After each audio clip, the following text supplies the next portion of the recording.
মন এই বানানো কথা। তো চলেন আমি আপনাদের কিছু প্রমাণ দিচ্ছি, কিছু ভিডিও দেখাই, তাহলে আপনারা বুঝতে পারবেন। ভিডিও আর শুনেন। যে আমার আর শফিকের যদি ভিডিও যদি পোস্ট হ্যাঁ, তোর শফিকের ভিডিও যদি আমার ফোন থেকে যদি পোস্ট হয় বা আমি যদি পোস্ট করি, এই ভিডিও তোমার চ্যানেল কারো কাছে নেই। হ্যাঁ, আমার কাছে শফিকের কোনো নেই, তাহলে তুমি তো ফোন থেকে এডিট করে দিবা। হ্যাঁ হ্যাঁ, হ্যাঁ তাহলে ভিডিও তো বলো যে আমার ভিডিওটা করার পরে তুমি এডিট করবা। হ্যাঁ, তোমার ভিডিও করার পরে সব ডিলিট করে দেবো। হ্যাঁ, তো এডিট করবো মানে তোমার কোনো জিম্মেদারি নেই, টোটাল জিম্মেদারি আমার, হ্যাঁ। তাই তো?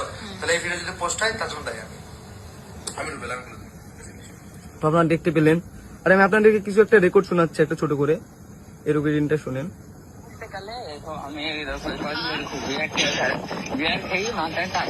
বুঝলা তো, তুমি সেটা ফোন করছো স্পিকার দিচ্ছে, ফোনটা হয় বলেছো, তার লেগে কেটে দিলাম। বুঝলা, বাড়ি এসে করলাম ভিডিও আপলোড দেবো রাতে 12টা-1টার দিকে। বুঝলা তো, কোনো ভিডিও কখন আপলোড দেবা? 12টা-1টার দিকে, মানে ই হয়েছে তোমার, কি বলবো, ওই ভিডিওটা এডিট করা হয়নি এখনো,